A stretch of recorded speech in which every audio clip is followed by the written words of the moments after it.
Là, c'est la sœur Immaculée au Mandi. C'est très touchant. Hein? Mon Itoza vraiment choqué là. Que le Seigneur nous aide. Hein? Nous avons vraiment à fortifier mes thèmes. Là, c'est la sœur Immaculée au Mandi. Comprenez qu'elle est la passion.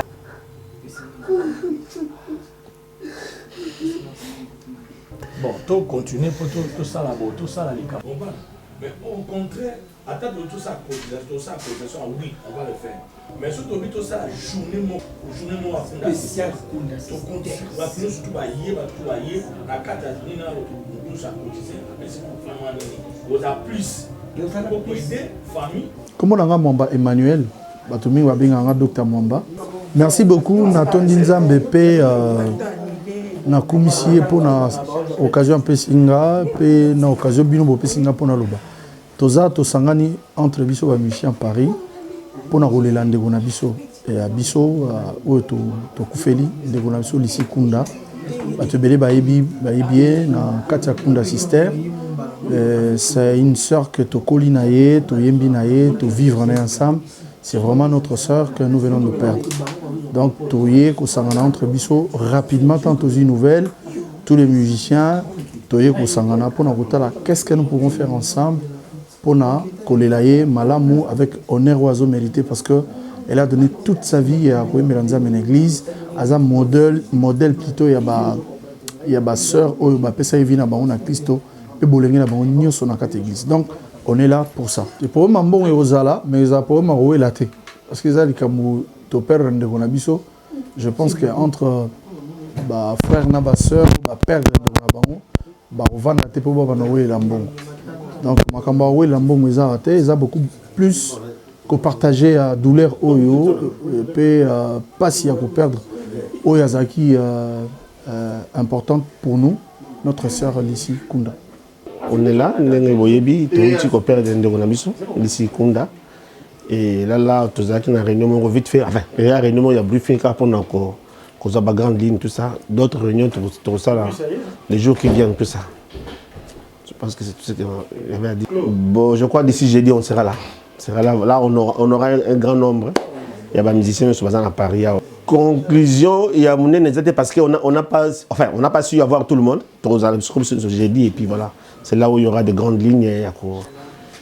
Il y a suite à choses. Tous les abonnés, j'ai dit, et faire passer un coup de fil, appel et puis ils viendront se joindre à nous et voilà. Shalom, bonjour. Ouais, là on est à Paris, je suis la sœur Hortense, chantre, modératrice comme tout. En tout cas, Toza n'a pas si parce que tu perdre quelqu'un de très précieuse. Oyazala qui est vraiment trop cher pour Nabiso. Il y a ici, dans mes débuts, na Koyemba, na bandai Koyemba ne mingi na Arche de Noé, na bandai Koyemba na mingi partout. Quand on passait souvent na Brazzaville. Na Brazzaville, Toyembi na trop, na Kin Toyembi na trop. En tout cas, perte ici, ça lui passe. Ça fait très mal alors. Jusqu'à présent, tous autres digérés, on n'arrive pas encore à croire. Tous nous réalisé Penza était vraiment kaki. Tous on dirait tous une nouvelle mais pas ces hommes à casser tellement. Tous nous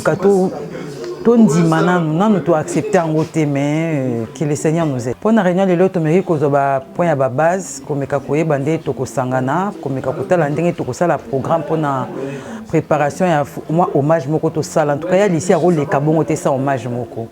Il y a ici photo ça et hommage moko et puis tout ça les réunions pour na koyeba ndenge toko kende la makambo ya disposition ya cotisation ya ko assister ba ya Willy kozana bango pour famille musopeza awa faut toi assister bango pe awa total ndenge makambo ko salema après toi baba oba ko kende kin ko assister na ba to ko yamba tam to oui toza na communication parce que tout à l'heure to uti kozwa ya José Nzita là on a maman là on a la sœur Immaculée au Mandi qui vient d'arriver. Là c'est la sœur Immaculée au Mandi, c'est très touchant hein, mon itoza vraiment choqué là.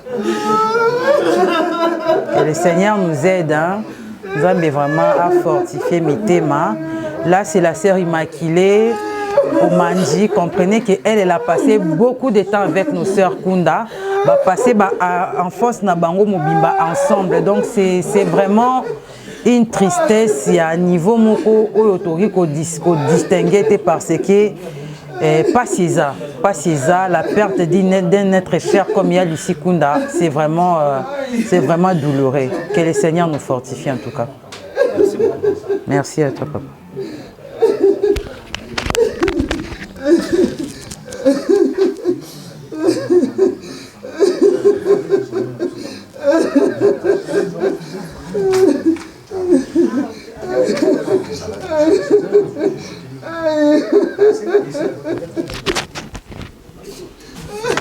Journal hello, et journal on a habité, je sais pas qu'est-ce que je peux dire.